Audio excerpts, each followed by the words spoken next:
You are listening to the B.I.G. Show with your hosts, Calvin and Garland. The B.I.G. Show is a weekly breakdown of the sports world from a fan's perspective. Here are your hosts, Calvin and Garland. Boom, boom, boom, boom. Yeah, give us a hand, people. Right, give us a hand up in this Boom, boom, piece. boom. Yeah, what's up? You got club level Cal down there in Jamaica. It's really Jamaica. That's what they call Northwest Baltimore, Little Jamaica. So he outside in Little Jamaica. And what?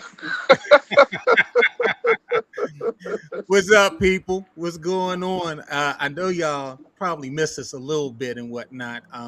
We've been doing some special episodes, the Golden Era, talking about hip hop between 1987 and 1993. I think we're going up to, and so we were taking some of those episodes just to give us a little break from the sports talk because sometimes this is almost a little dry season before you get to the NBA Finals.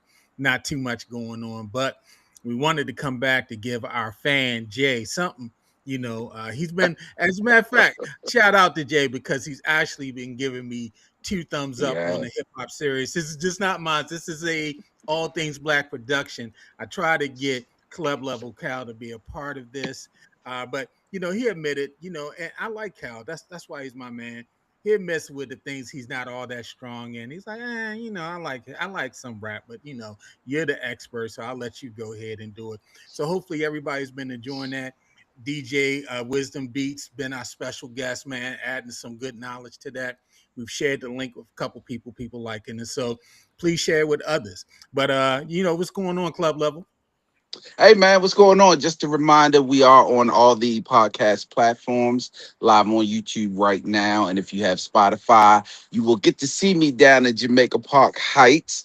Yes. Get to see G heading up the studio today. Hey, Yes, man, yes. just real quick, it's been going well for me. But speaking of the podcast, yeah, man. So I've listened to the first two episodes. I'm not always a hater, so I listen to the first two. But no, man, I'm not as strong in hip hop as Garland and DJ Wisdom Beats is. But if you listen to it, it brings back some memories. The most recent podcast that he dropped talked about some of the albums that dropped in '88, and when you hear some of the names like he's the DJ, I'm the rapper. Yeah. You hear Eric B and Rakim's second album, Follow the Follow the Leader. leader. You start thinking about some. I'm starting to say, well, maybe I am kind of a hip hop head because I know all of these. They Right. start talking about Stetson Sonic, and I'm just like, wait a minute. Yeah. This episode was mostly concentrated on Public Enemy and their rise to fame and how they got the beginning. It was a great education for those of us that didn't know their full story. I kind of picked them up when they became a little more popular, but he talked Right. about how they originally started and then how they picked up Flav towards the beginning, but not quite at the very beginning. So listening to it is a great series. The first two are excellent series. So shout out to Garland, trying to be a little humble on the thing, but those first two episodes are really good. So make sure you Yeah. catch up on them. Thank you, bro. This coming week we're going to be talking about De La Soul. I think De La Soul is probably you might have been in high school by the time I De La was, came I out. was, Yeah, yeah. so we're going to be talking about 3 Feet High and Rising, the first album. Talking about the Daisy Age, the inner sound, y'all. So we're going to be talking about that this coming week. So tune in, man. But let's go ahead and get to a lot of stuff has happened over the last couple weeks since we last talked. So let's go ahead and start with the Baltimore Orioles. Stink, stank, stunk. Now, Calvin, let me take you back. The year was 2023. The Orioles have been on in a multi-year rebuild. They were developing the number one farm system in the majors, and they were going into the season with the second lowest payroll in Major League Baseball. They went 101 and 61, finishing first in the AL East, and they were calling up a slew of hotshot prospects along the way with money to spend. Fast forward to 2026. The team is in fourth place in the AL East. They're currently starting three utility players in their infield. Jackson Holiday was activated yesterday, but he's yet to play a game this season after completing his third rehab assignment.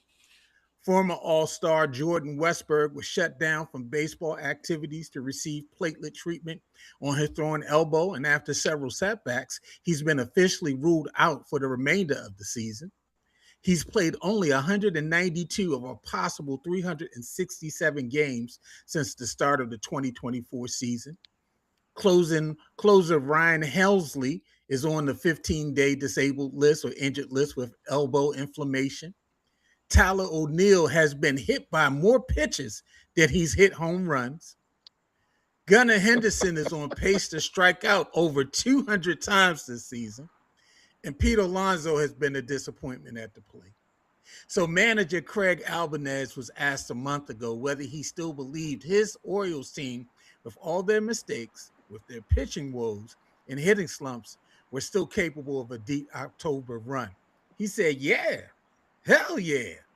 Yeah, absolutely. Yeah. I mean, if you want to jump ship, you can jump ship, but don't ask to come back on. That's it. Albanese told the reporters. And since that quote, the team has been 8-12. They sit 11 games back of Tampa Bay Rays, who blew them out last night, 16-6.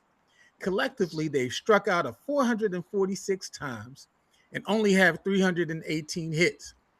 Only one player has double-digit home runs. That's Gunnar with 10. And Jeremiah Jackson has more home runs than Dylan Beavers, Colton Cowser, and Tyler O'Neill combined. So, man, what's wrong with our team and where do they go from here? So the bottom line is, and yesterday is a prime example. Last night's game is a prime example. The problem with the pitching is, I'm sorry, the problem with the team is the starting pitching. I sent you all. I don't know if you saw in the Yes. chat some of the ERAs of our starting pitchers, and I don't believe anybody is below 5.4. There may be somebody Okay. 4.57, but I don't think so. Even in some of the relievers, you had Kittredge, who's up in the nines. You had I forgot who the other guy is, who's in Keegan double Aiken is digits. at 14.63. Yeah, Keegan Aiken is 14. I mean, it's the pitching. And when I say last night is a prime example, when you score 6 runs, you should be able to at least compete. They didn't even compete in that game. The score was 13-3 before you knew it. It started off 3-0. Next thing I turned around, it was 13-3. They're just not Yeah. competing. And it is the pitching. Now, I think Alonso has kind of been up and down. He definitely started slow, but he's just not the juggernaut that they needed in that position. We talked about they needed a bat. I don't know if he's putting too much pressure on himself because Gunnar Henderson, we've talked about him. He started off slow, he started picking up, but you're right, his strikeouts are heartbreaking. Not only his strikeouts, I think we talked about this. I want to see his stats on challenges. He's got to be like one for Right. 89 because he don't win any of those challenges. Right. But hey, man, it's the starting pitching, and everyone is very disappointed. I think the starting pitching would at least have given us, and I'm just going to be conservative, at least have given us 5 or 6 more wins. That doesn't put us at 5. I mean, that doesn't put us close to first place. But god damn, the American League, especially the American League East, outside of course, the Yankees and now the Rays are in first place, but it's still kind of wide open there. Now, to the coaches' credit, you're not going to get on there and say, well, no, we're not going to do well in October. So I'll give him that. The beauty about baseball is it's a long season. They're not even halfway through. They just hit a quarter of the way through. So yeah, they could get hot. But of course, we don't see it. I mean, you just don't see it with the way the pitching is going. I thought about that, and let me read off the thing that you sent. Trevor Rogers, he got bombed last night. His ERA is 6.87. Shane Baz, 5.26. Chris Bassett, 5.44. Cade Povich, 5.12. Only two are below five, and that's Kyle Bradish, 4.21, and Brandon Young, 4.25. Um, when I think about the Orioles, I think about, somebody who's like the cautious gambler And it comes time when you need to kind of push the chips in and go, but you keep on holding on to your chips, and then you never get the big hand. And I think in those years where they had those playoff runs, they really could have went in and got took their players that were in their farm system and got better players or more transformative players to help them stay maintain and keep at the next level. They try to hold that hand and keep on betting on the farm system. And Calvin, I mean, really, when you really think about it, outside of Gunner and Adley, who has popped from the minor leagues that they've brought up? They have none of those players Nobody. have really nobody's Yeah. popped. I mean, we talked about Westberg. Yeah, he popped a little bit when he first came up, and it looked real great. And made it look like, okay, maybe they don't need Joey Ortiz. Go ahead and move on. But he's been injured. He doesn't play. He's turned into Mr. Glass. Jackson Holiday, he was swinging at anything that was near the plate. It made it look good to go ahead and trade Connor Norby and get a pitcher who turned out to be Trevor Rogers, who's terrible right now and has been terrible most of his Oriole time here, outside of a couple games last year towards the end of the season where he really turned into the ace and the start of the season as well. Um, they chose Heston Kjerstad over um, Stowers, over Kyle Stowers. Stowers was an all-star last year for the Marlins. We haven't seen Heston Kjerstad. He's on a milk carton for the second straight season. Um, they haven't really had a pitcher that popped, so they gambled on their minor league system, and it has not produced. Colton Cowser, they chose Colton Cowser over other players, and it just has not given that production that they thought they were going to get. They were projecting that Colton Cowser was going to be like a 25 to 30 home run guy in the major leagues, and it just has not come to fruition. He just hit his first home run over the weekend against the Nationals. And so I think that for me, I know it's early, and yes, it's a long season, but I don't see too many replacements unless Jim Palmer, Mike Cuellar, Steve Stone, Mike Flanagan. Somebody else comes in and starts pitching for them, and they get some timely hitting. Like last night's game, I caught a couple innings. Um, they had base runners, but as typical, they get base runners second and third, first and second, no outs, no runs. They can't score. They can't get these runners across. It's a home run or it's nothing. And the way that this team is constructed, the way that Mike Elias constructed this team, Calvin and Jay got on me earlier this year when we did our Oriole projections, and I was saying that I thought this team was going to struggle to get to 500. um, I think I'm being proven right. I'm Negro Damas on this. This is going to be some tough sledding for them because the pitching's bad, the hitting's untimely. I want to see what happens with Holiday when he gets back. Is he going to press and try to swing at everything to try to catch up? Is he going to be selective like he was towards the end of last season, where he started doing a little bit better at the plate? I'm still the jury's still out on him, but I think a lot of these other players we've gotten what we've seen. I think Kobe Mayo is Kobe Mayo.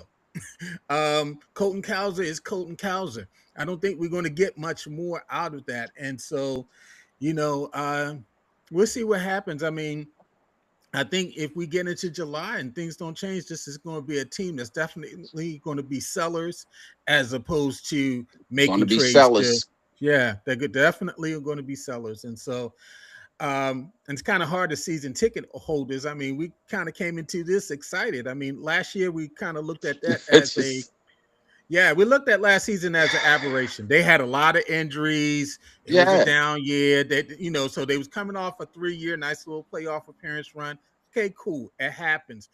Figured they would retool back up, but it has not been good, and I don't know if it's going to get any better in the near future. So we'll see what happens. Let's go, man, and transition. Talk about the NBA. NBA playoffs are going on, but before we get into the playoffs, let's talk about Calvin's best friend, LeBron James. His season has been over. LeBron James, whose Like, record-setting 23rd I gotta season, be my best friend. your best friend, your bestie, LeBron James, whose record-setting 23rd season ended with an unceremonious 115 to 110 loss to OKC in Game 4 of the second round of the playoffs, which was a sweep of the Lakers, was non-committal after whether uh, he would continue playing in LA or elsewhere. James said he plans to recalibrate with my family and talk with them and spend some time with them over the next several weeks to inform his decision. For the first time in his Lakers tenure, he just completed his eighth season in LA, which is his longest consecutive stint with any of the three franchises that he's played with, including the Cavaliers and the Miami Heat. James is entering the offseason without a contract or a contract option and will be an unrestricted free agent. He was LA's highest paid player last season, was this season, excuse me, making $52.6 million. He was named to the All Star team. He averaged a little over 20 points per game this season, 7 assists, 6 rebounds in the regular season. And he improved that in the playoffs, going up to 23 points per game, 7 assists, and 6 rebounds. He led the Lakers to a first round victory over the Houston Rockets in 6 games. And so, should LeBron resign with the Lakers, or should he seek to finish his career with another team? And if the Yeah, latter, where would you he like should him to go go? ahead and tag on with another team, and possibly see if they can win a championship. He has a young Cleveland team at home, that he can go back to, and possibly help them get a little farther. And I'm saying a little farther. We don't even know how far they're going to go because they got another round of playoffs going on right now. But that's a young, hungry team. We heard talk about possibly going to Golden State, but I mean, Golden State is pretty much done there. I don't think he would fit in the OKC. They don't need him. They got the draft picks where they can keep moving. I could see him in a place like San Antonio, right alongside of Wemby. That would be Mm. good. But for right now, I think his LA tenure, it ended well. I mean, I'll be honest. We didn't have much expectation this year as we had the prior years, but him just carrying the team through that first round of the playoffs is an accomplishment in itself. You talked about his stats, and at his age, over 40 years old, those stats that late in the season. Hey, man, good job. He's not a statue worthy Laker, but he is one of the best Lakers. So I'll give I him mean, that. And you spent your 10 year of your career there. So, hey, man, ride out, head high.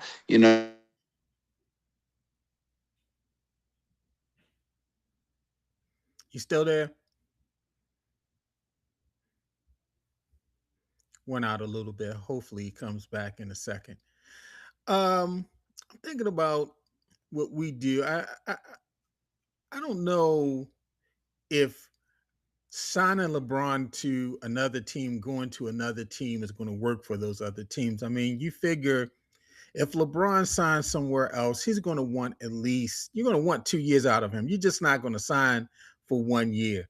And I think those teams that you mentioned, Calvin, like the Cavaliers, the Spurs, the Knicks, a playoff team, because he's going to want to go to a team that's going to win. He's not going to go to a team where they've got to develop and they're at the cusp. No, he's going to go to a team that is slated to win.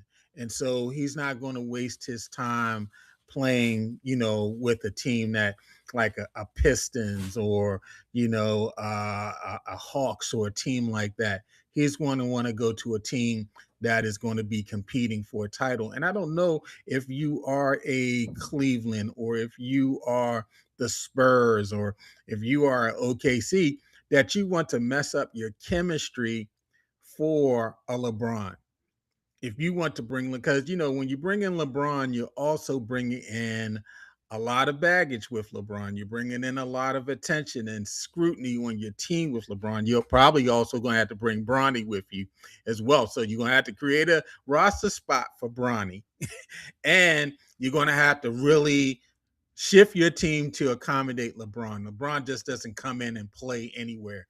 LeBron, ever since he left Cleveland the first time, when he went to Miami, and when he went back to Cleveland, and when he came to LA, he's coming in with specific things that he wants to guarantee his time there. And so I don't know if I'm another team, do I go out and, court him for what maybe just be one season? And is that enough to stunt the growth of someone else?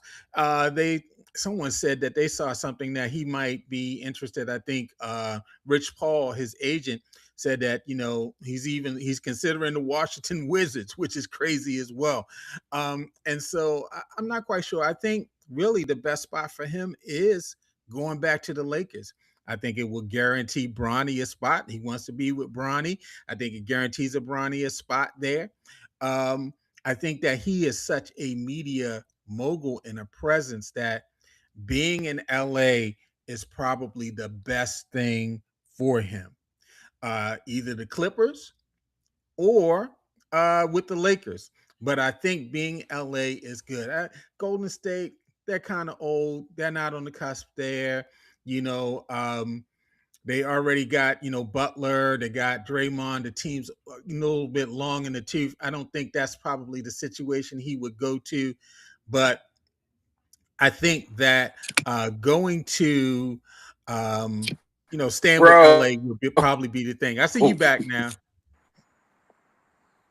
I was just talking about LeBron and I was giving my response. I don't know if you heard it, but I was saying, I don't know if a young team that's on the cusp, that's right there, you know, are you going to commit to him for at least 2 seasons? Because I don't think you're just going to get him for one.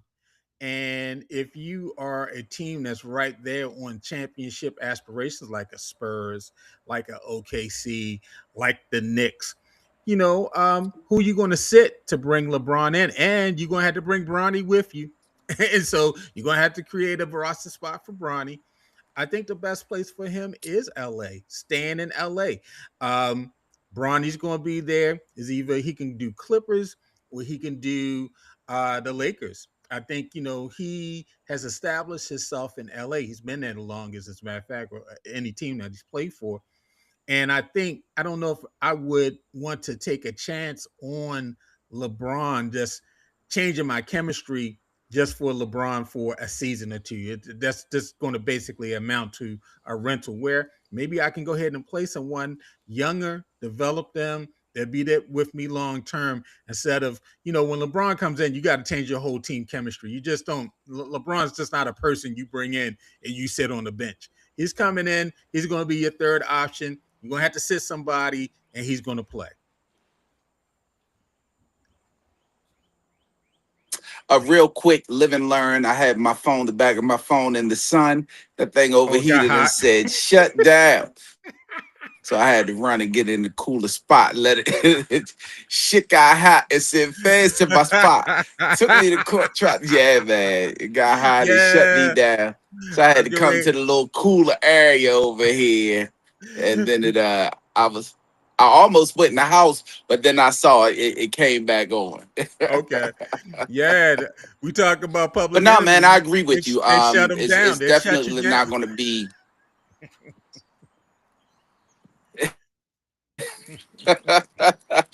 Yeah, it's I definitely agree not with going to you be about easy. LeBron, though. Maybe he should stay in LA, and it's going to be hard. Now, it, yeah, and it's also maybe he's going to be, if he wants to be a role player, which you don't think he does, but at his age, he may want to take that role player spot, and then he could go to a younger team, not a too young team. I don't think Mhm. OKC, but maybe he could. I mean, you never know.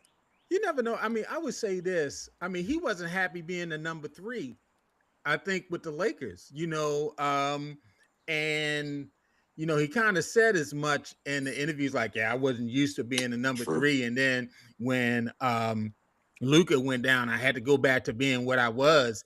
You know, I, he's used to being one or two. And so yeah, that's it's a tight fit. I just think the best fit is LA. He's there, he's familiar, they know him. But the thing is, are the Lakers going to want him back? Because I think they're ready to move on to Luca and Right. probably Austin Reeves as their foundation. So we'll see what happens. Like I Yeah, mentioned, it's definitely somebody, Luca's team. yeah, Rich Paul. Like I said, Rich Paul mentioned the Wizards, which I wouldn't go play with no Anthony Davis street clothes. You never know when he's going to be ready. But hey, the Wizards finally win something. By God, it happened. It finally happened, Calvin. The Wizards were one lottery combination away from landing Victor Wembanyama in 2023 and Cooper Flag last year. Were they cursed? A lot of people thought so. I thought so as well, but not really, just cosmically unlucky. But now they have the last laugh. After one of the most egregious tank jobs in recent memory, they tanked hard this year to get the top pick. We can now say that the ends have justified the rotten means. And so the Wizards have finally won a draft lottery. Who you think they should draft with the number one pick? AJ DeBonsa from BYU, Cam Boozer from Duke, or Darren Peterson from Kansas? Wait, man, we talking about the Wizards, right? I think they're We're going to talking about the draft Wizards. the number one college player, the number one college player from Antarctica. His name is probably Gilo. They're not going to draft anybody that we think they should draft. When have the Wizards ever done that? They might fuck Never. around and trade that draft, to be honest. They might mess around and trade that draft pick for a couple more picks and maybe a veteran or two, which may not be so bad. They're also trying to fill seats there. So Right. you never know. There's some people that could Yeah. be on the market Well, for him. But yeah, man, if Giannis if, is on the if market.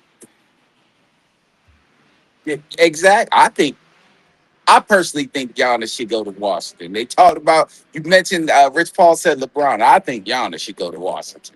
Yeah, But that would no, be if they, I think that would be great. If they do have a choice, you got to go for AJ. You got to go for who seems like the most complete player in right. college basketball right now. I agree with you. And they do have some leverage. And so, they can, choose to, I mean, because they've drafted some good young players over the last couple years.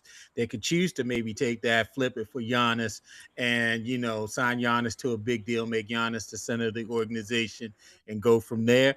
Or they can just go ahead and go young. I just, I don't put too much faith in Anthony Davis. And so, if you're talking about, drafting a young None. guy, you're gonna build with Anthony Davis and Trey LaBarge. I don't know if that's gonna work, and so we'll see what happens. Um, You call that nigga Trey the yeah, Barge. Trey DeBarge,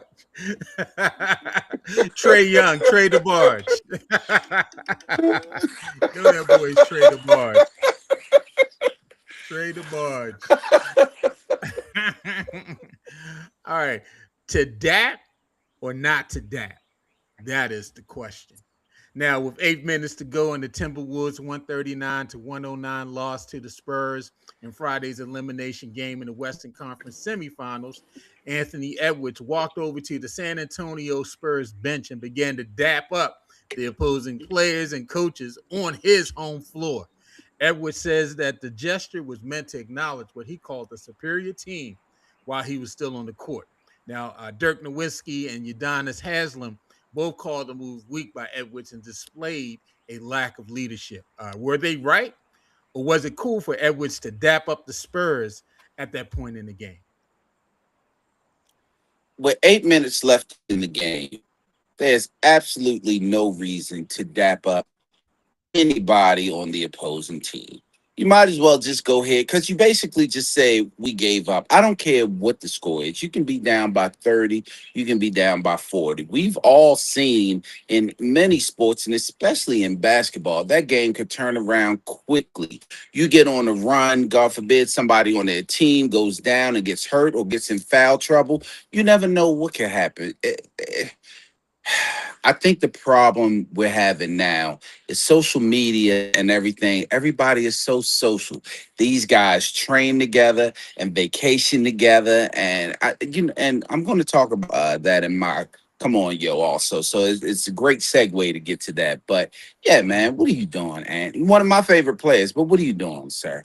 And it is a lack of leadership. You're about to be well, let's not say about to be because Wemby's really going to take that. But you are one of the faces of the young NBA now. You also plays that us older guys like because you're hungry, you take it to them, you don't pull no cards, but we would never expect anything like that from you. Michael Jordan would never do that. Your favorite player, Kevin Durant, would never do that. Right. Just come on. It's too much time left. 8 seconds. Okay. 8 minutes. No. No. Yeah, I agree with you. I mean, yeah, that's going too far. I mean, let's have some. There's some etiquette to losing. Yes, I understand. You know, you act like you've been there before. Like I said, there's always etiquette to winning as well. I think there's etiquette to losing.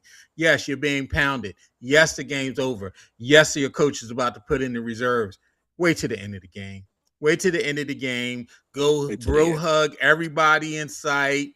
Dap up, whisper in their ear, cover up your mouth so we can't see what you're saying on TV. But yeah, not with 8 minutes left. You don't leave your side of the court, go in their huddle, and you start hugging and dapping up people. That's just yeah. To me, it is. It's saying, hey, I quit. Well, I'm out. We done. So y'all go ahead and do whatever y'all want to do with the rest of the game.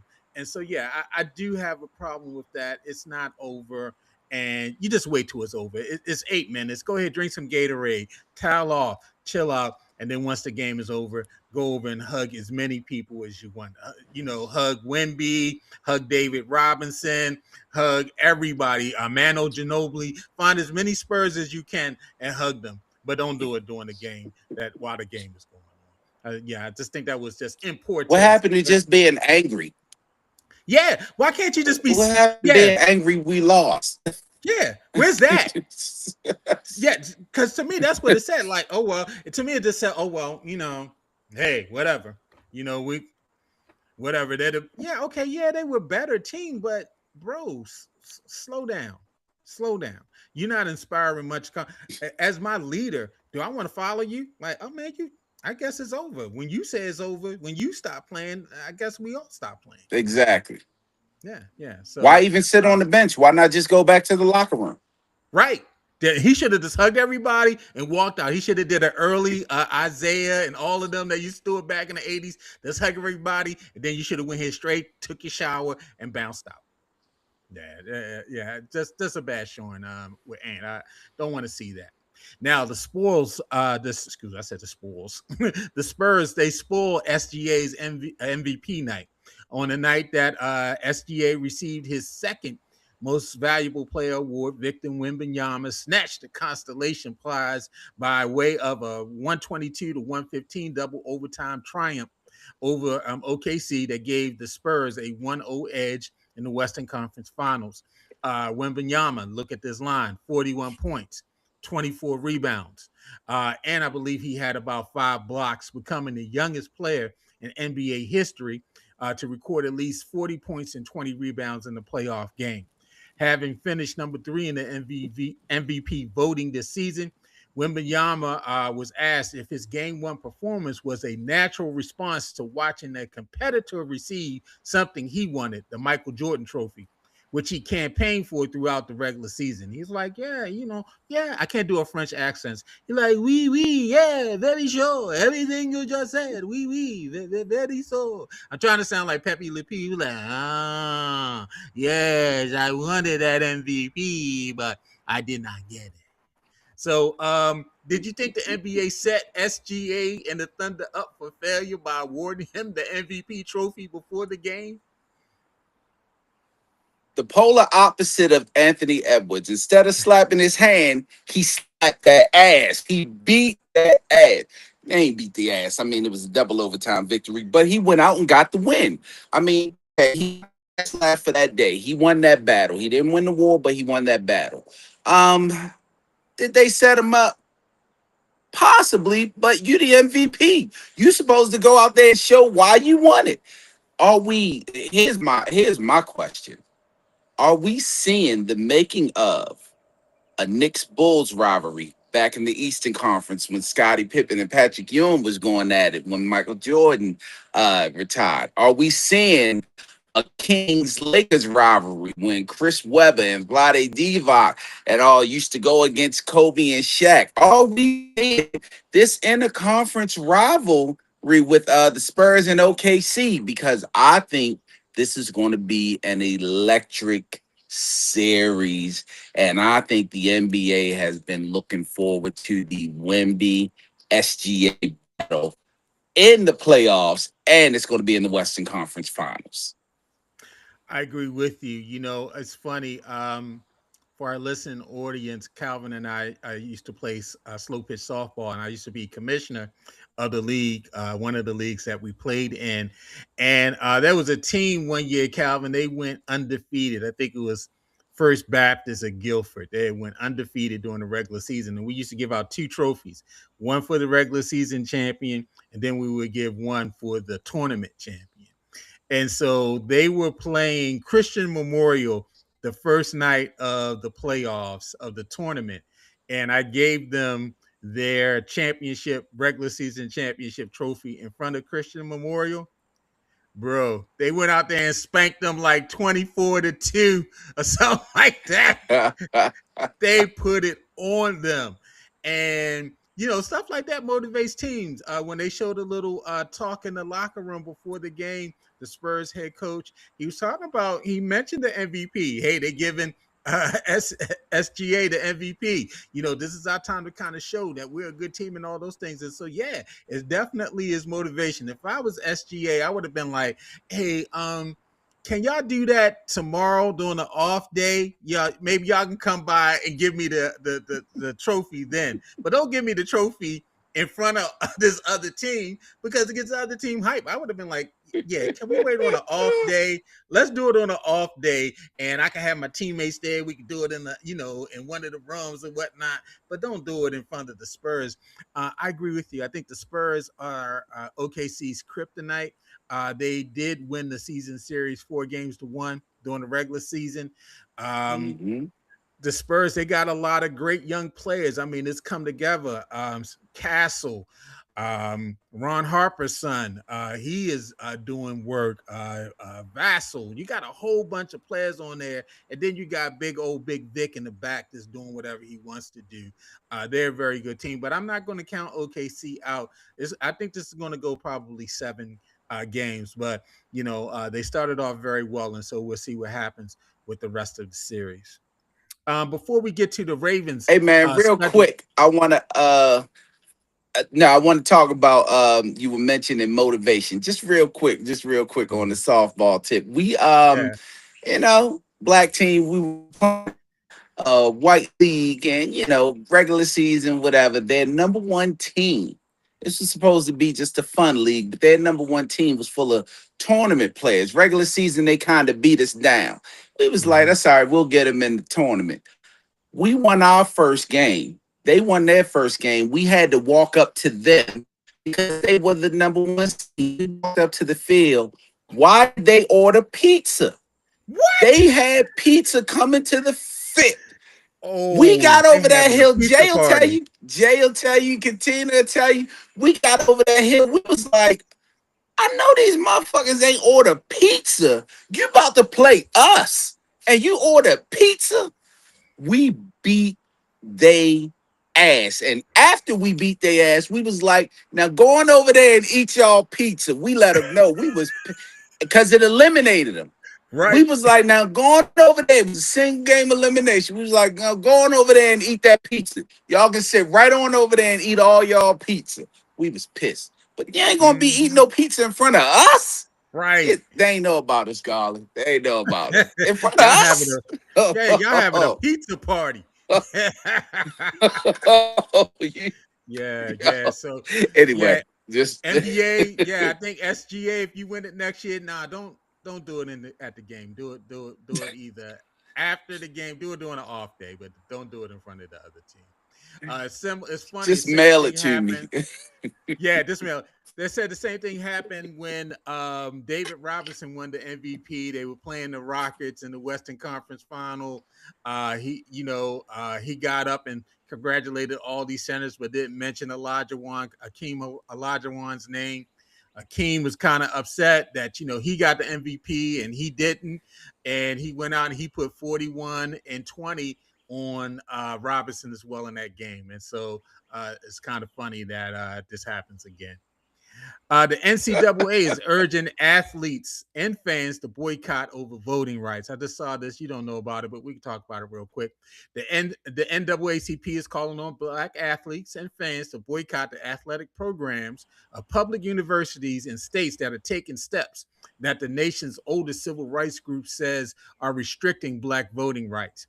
Launched Tuesday, the Out of Bounds campaign urges prospective black athletes, their families, alumni, and fans to withhold athletic and financial support from major public universities and states that have moved to limit, weaken, or erase black voting representation.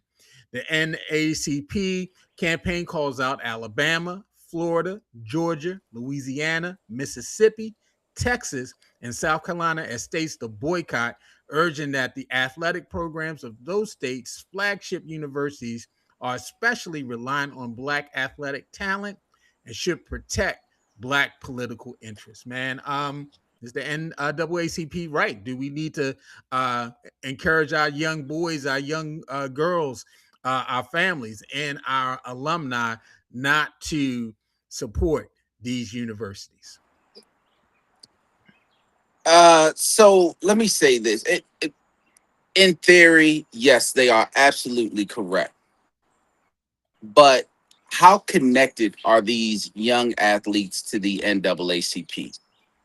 Let's be honest. When does the NAACP actually come out and hit hard and reach out to these youth?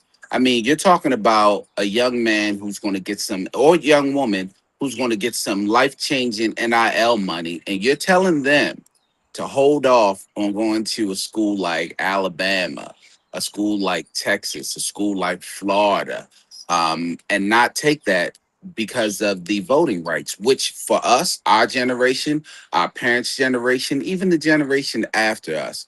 Yeah, that works well. But this current generation, are they connected to the NAACP? Has the NAACP done enough to make this stance that these youth will listen to? Because it's really going to be up to them. We can stop going, we can stop watching, we can stop spending, but the major fans and the major boosters are white, so it's not going to affect their bottom line necessarily. But the athletes have to do it. But has the NAACP, now this is just me reaching out off the cuff. There may be something that they have done, and I don't know. But have they done enough to actually reach the youth without just now coming out with this quote unquote shock and awe campaign to go against the NCAA rather?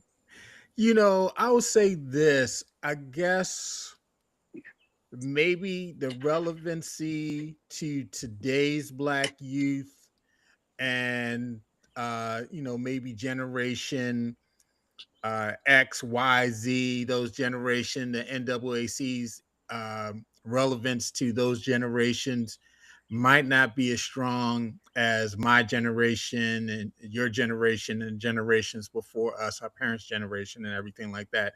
I mean, because my generation and your generation, we are the products of the civil rights movement, and so we're probably more closer to the NAACP and understanding its impact as opposed to probably our children's generation and the generations after that.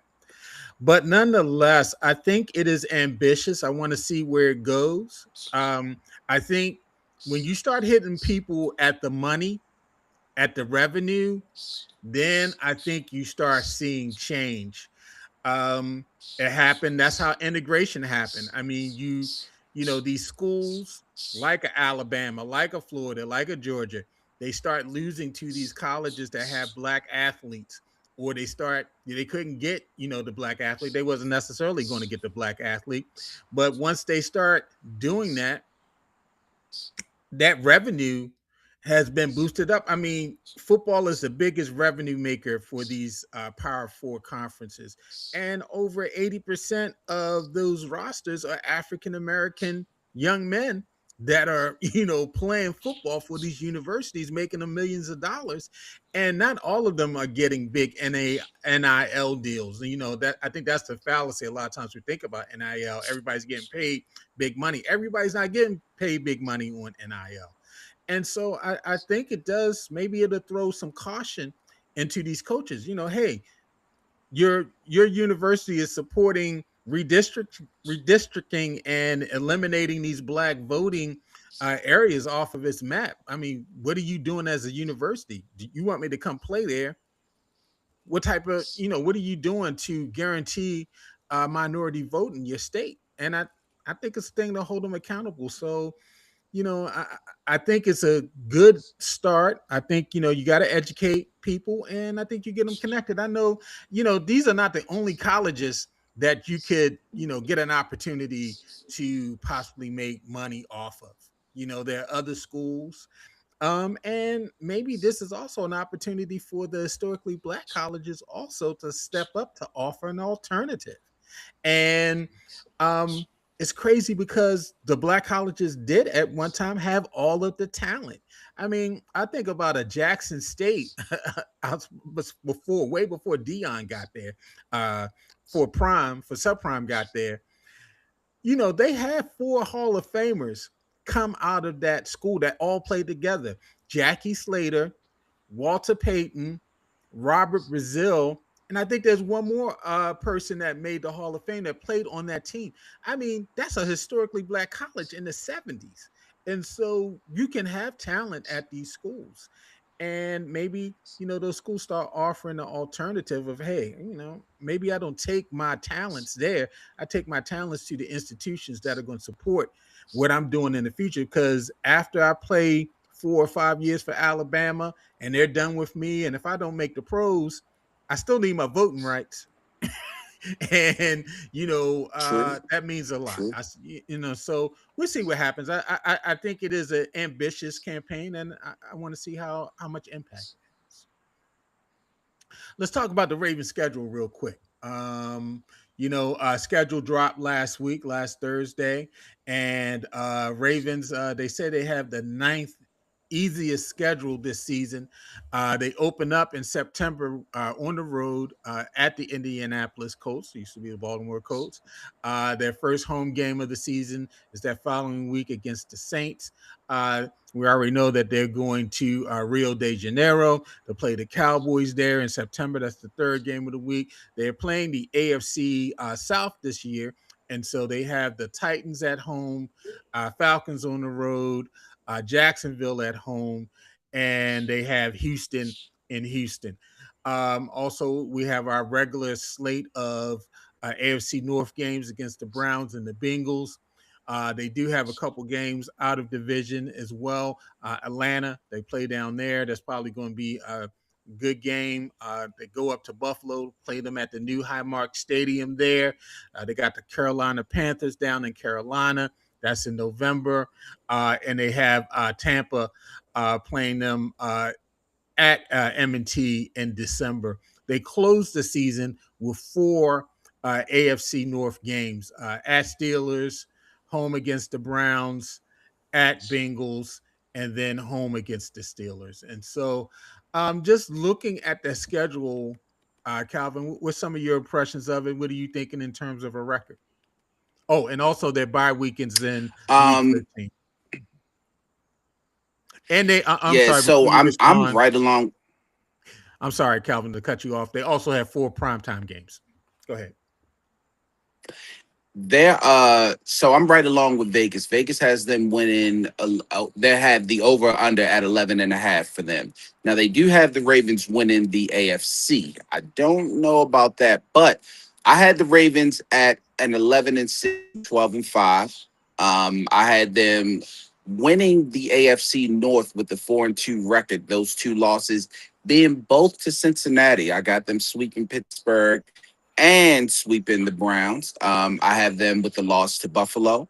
I have them with a loss to the the Los Angeles Chargers, and a possible loss to the Dallas Cowboys or the Jacksonville Jaguars in there somewhere. Now, of course, none of that's going to shape out like I have it, but I have the Ravens with either an 11-6 or a 12-5 record.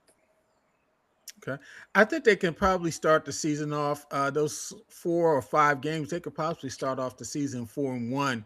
That Dallas game is going to be tough. But I think that what I want to see is what happens with the offense, how we adjust to Declan Doyle and that new offense. Lamar is playing in kind of like a make or break year in terms of that contract because I don't think they're going to try to carry him with that cap number next year. And I'm sure they offer him new money, but this is going to impact what happens at the end of the season in terms of that money because I don't think they're going to sign him before the season starts. And so I think it'll be at the end of the 2026 season. I don't like the fact that they have 4 AFC North games at the end of the season. I don't like the fact that they don't see Pittsburgh into week 15. I understand that they're doing that for the TV and such is life. Just has to be done. But I agree with you. I think this is an 11-win team. Um, we're going to see because this is our first year without Harbaugh. And like we say, Harbaugh is always guaranteed for at least 2 to 3 losses coaching wise. We don't know this about Mint. I swear by that. He's good for at least uh, 2 to 3 losses a season. And so I don't know what Jesse Mentor, what that's going to mean. And so that's why I'm a little hesitant to jump in and say because I could always say, okay, they're going to lose at least 6 games because Harbaugh is going to lose at least 3 of them itself with coaching decisions. But we have a new coach, we have a new offensive coordinator, new defensive coordinator, and so I really want to see how that all integrates together. But I do think this is an 11-win team. I think they will make the playoffs. Can they win the AFC? Sure, they can. But you got a lot of good teams. Denver's good. New England's good. Bills are good because they still had that boy back there at quarterback. And so I think the Bengals are going to be a little bit better this season. And so, yeah, they got some work cut out for them, as they would say, and we'll see what happens. All right, man. We're at the point in the show that everybody loves. Come on, yo. I'm gonna let you go first. What's your come on, yo? Hey man, so we were talking about how Ant-Man decided to dap up team 8 minutes left, and I mentioned, something's wrong with social media now. These guys vacation together, these guys train together and all. Uh my guy on Tennessee, Cam Ward, the quarterback, second year, he saw some of his players training with Lamar Jackson. My man came out with a statement that said, and I quote, I hope Lamar Jackson is throwing you some passes because Cam Ward is like, fuck that. You on my team. If you want to play with Lamar Jackson, go sign with the Ravens. You're on my team. Why would you be practicing? Why not come practice with me? Come practice with me. Y'all might be homies and y'all might be whatever, but fuck all that shit. And I'm all for that. This is Get your shit together. Get your team together. I'm tired of this kumbaya. That's my guy. I know y'all might play together in the Olympics and have some summer games together and shit. But when it's time to play, it's time to play with I believe it was Chris Carter, maybe. It was somebody that was just like, we ain't do that shit. I ain't practice with them. Fuck them. That's what we need again. We need that to come back in sports. We don't need these. Listen, the Knicks and the Heat used to get down and fight. Jeff Van Gundy is holding on the legs. If y'all want to kumbaya after y'all retired and do that shit, but during the season, during your career, hate that motherfucker. Hate him. Where the Charles Oakleys at? Where the niggas that slap niggas on the court? I Come on, yo. Stop being so soft. Everybody ain't your friend. Come on, yo. They trying to get with Wemby did the right thing. Let me get your French accent for you. Fon fon, woo woo, fuck SGA. Come on, yo. Let's get back to the old school competition. Yeah, yeah.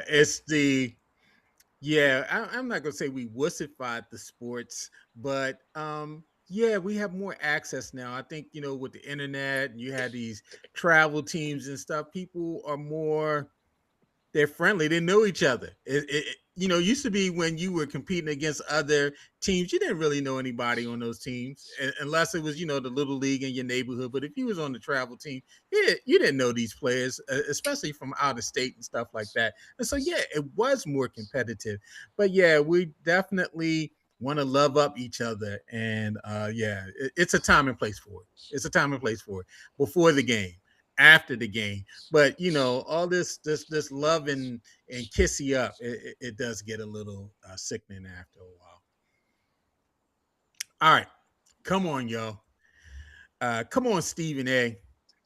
Your boy Stephen A. Smith, man. He recently made headlines by reiterating his provocative stance that every black person in America should vote Republican for one election cycle. Now, he was on Cam Newton's Funky Friday podcast back in a little earlier this month, and he clarified that this is a tactical suggestion. He's not supporting the Republican Party, but he argues that because the black community has voted overwhelmingly for Democrats since 1964, that party takes their support for granted, while the Republican Party ignores them because their votes are unattainable. And so he believes a unified shift for one election will force both major parties to actively cater to or compete for the interests of black voters to secure their future support. Stephen A., stick to sports.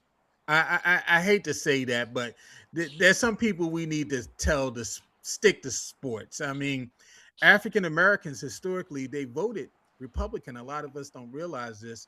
After the Civil War and you had the Emancipation Proclamation, African Americans historically voted for Republican Party after receiving the right to vote in 1870, all the way up to about 1930. So, what did we get for voting for Republicans? We got Jim Crow, where they just made up laws to block us from voting, uh, arresting us to have to forcing us to work in prisons. Segregation was law, and so segregation was legal. You had voter suppression. You had literacy tests and poll tax. You had people being intimidated at the polls and killed by the Ku Klux Klan to stop black people from voting. You had housing discrimination. You had redlining and financial exploitation of banks and financial institutions of black people.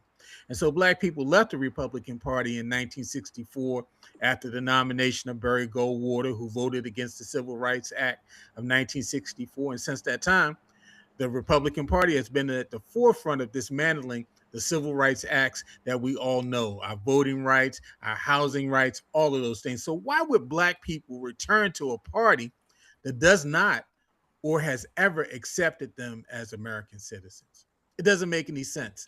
And so I'm not against people having their opinions and all that stuff. Stephen A can have an opinion, but I wanted to be informed. We got all these celebrities saying a lot of dumb stuff, and the impact on people going to the polls, I think, is more than what we probably think. Your Killer Mikes and all of these other people.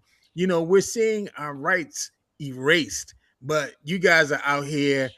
We need to hold our vote. If you're holding your vote, then that means you're voting for a MAGA. That means you're voting for someone who's not going to support your right.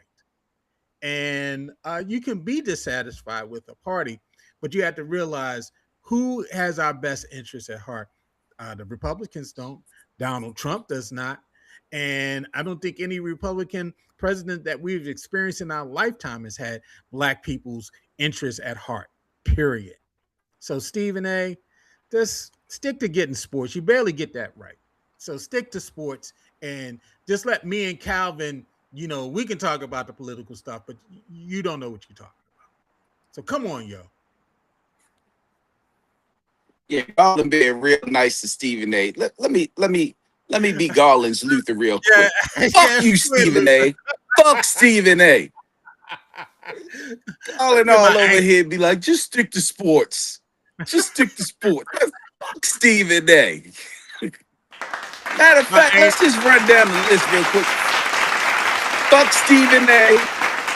Fuck Killer Mike. Fuck Ice Cube. Fuck Snoop Dogg. Fuck Nelly. Hey, who else we needed? Fuck Tina Campbell. Fuck CC Wining. And I like CC Wining. Anybody that fuck all of them. Shit. Yeah, my anger translator, he got it for me. Thank you, anger translator. Y'all give him a hand. Because yeah, I was being nice. I'm being nice. Some people from the church listen to the podcast. I don't want them to. Don't say F them either. So leave them alone. All right, everybody, we come to the end of the show, man. I hope everybody enjoyed this episode again. Like I said, look out not only for this episode and future episodes, we're going to definitely get back on our grind, but also check out the Golden Age podcast as well. We got a couple more episodes to go. And so, like I said, this week we're going to be talking about De La Soul, the Daisy Age. Following week after that, we're going to talk about NWA and Straight Outta Compton. And then we're going to end the series talking about the low end theory with a tribe called Quest. And so just more good talking coming up. And oh, man, before we go, Samaye Cal, I want to get a report on the Wine in the Woods. Hey, if you go with your woman, wear some sunglasses. That's all I'm gonna say. And the wine's good too. And with that, y'all have a good day. Yeah. I have glasses on. You have been listening Hey to man, the B.I.G. Show. I forgot you The show was also produced mentioned, you and just written said it by when you Calvin talked about Coates y'all gonna and do Garland Thomas NWA. for All You Things also Black mentioned Production. Easy Does It in the Follow us on albums all that of your came out 88. I'm podcast media still platforms. bumping Easy E, man. We want Easy. I'm Right. still bumping Easy E, man. So We want top one, easy. top one. All right, bro. Have a great Hey evening. man, later, man. Peace. Holla at you.